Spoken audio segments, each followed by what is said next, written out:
Hey everyone, it's time for some stealth performance and outdoors maintenance tips. I'll show you exactly how to load a full-size manual grease gun with a cartridge of waterproof high-performance green grease the easy way. Hey guys, I want to go through what it takes to replace a grease cartridge and a grease gun.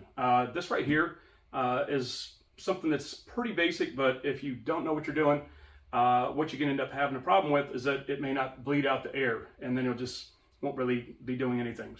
When you get to the point where your grease gun is just not doing anything, like this right here, I'm pumping it and nothing's coming out. There is grease or a grease cartridge in there. This is nothing's coming out. So when you finally get to that point where you've used it all up and you know that you pulled this pretty much all the way back, let it down, and then you've kind of bled it out and it's still not doing anything, that'll pretty much give you an idea that there's no grease left. So best thing to do right here is to pretty much pull this back just like this. There's typically a lock. Get the lock right there. There's typically a lock right there. If you kick it sideways, it'll actually lock into the housing. Keep that there. And so at this point, you would go and you would turn the cartridge off. So that's what we're doing. We're taking this off. It takes the top off. That's the green grease that I'm using right there. And the easiest way to get it to exit or get rid of or pull out the old cartridge, hopefully it won't shoot across the room, is to pretty much just let it go, just like that, and it kind of pops it and allows you to pull the cartridge out. So it kind of helps you get it out. So now that we've done that, it just kind of helps pop it so you can kind of grab a hold of it. So you do want to have this all the way back though when you're going to put the new one in.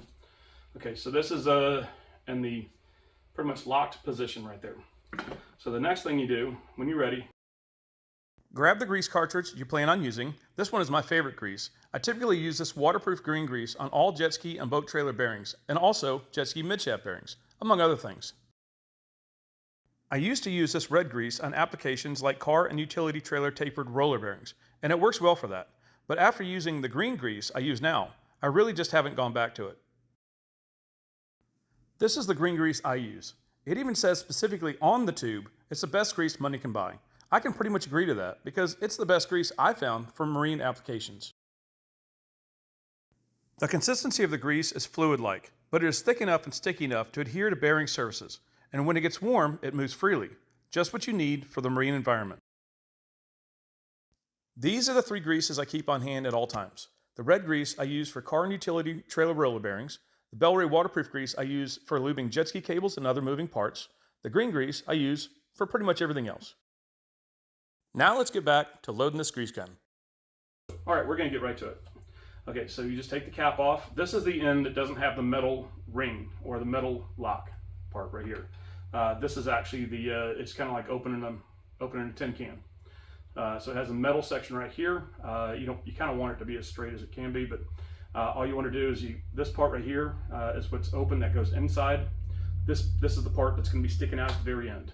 So you take this, and since this stuff is actually really liquid, really pliable, kind of take that off. Let's get some of the X. I don't want to waste any. Put that in there like that. Okay. So at this point, now you know you've got this one completely open and this one's smooth. So this one's going to be the smooth part that goes inside the reservoir. This part right here would be what's sticking out, or what's going to be on the edge. That's what this part's going to tighten down to. So you take it, you stick it in, pretty much like this. Push it all the way down. That's all the way in. Okay, at that point, next step is you just take the top, get it lined up.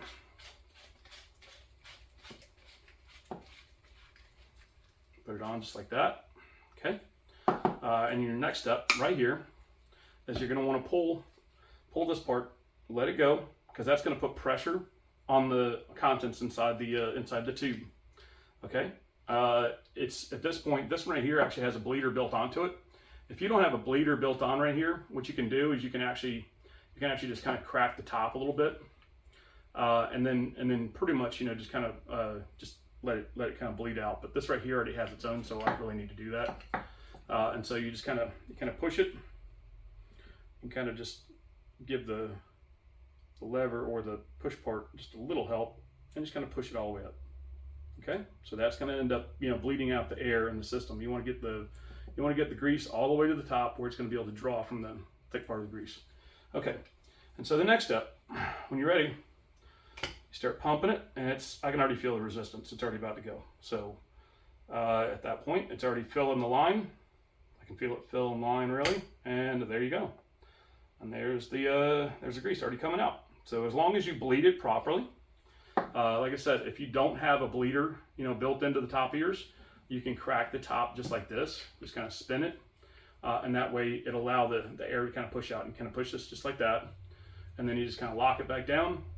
And that should give you enough. I mean, even if you have to pump this a little bit with it cracked, that'll give you the what you need to kind of open that up and get the air out, or air pushed out. So that's it. We're already good. We've already got. I don't want to waste too much of this. I'll just put it in the other tube. But now I've got it bled, and we're all ready, and it's completely done. That's pretty much it. We're done. If you guys have any questions, post them in the comments. Certainly willing to answer any questions you have as far as like how to do that. But at this point, now this one's completely done. They do have smaller versions. They've got smaller guns that are about this tall, about half that size, and they're smaller cartridges. It depends on what you're using it for, whether you need a lot, like a big one or a little one. Sometimes the smaller ones are good when you're getting into tight areas.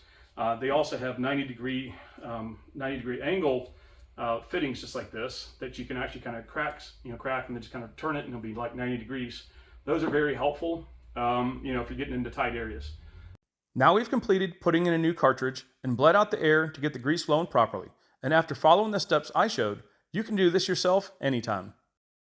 If you have a different style of grease gun and you're still having trouble, post in the comments and I'll try to do what I can to help you. Here is an example of one application that I use green grease for, and that is for Jetski trailer bearings. Watch how the axle is designed to distribute the grease at the back side of the hub, and it pushes the old grease out. When you see clean grease coming out, all you do is wipe off the excess and seal it back up with the cap. That pretty much wraps it up, guys. If this video helped you out, please smash the like button and share it with anyone who could use it. Don't forget to check out my description and products on the video for links to the tools and materials I used. See you in the next video.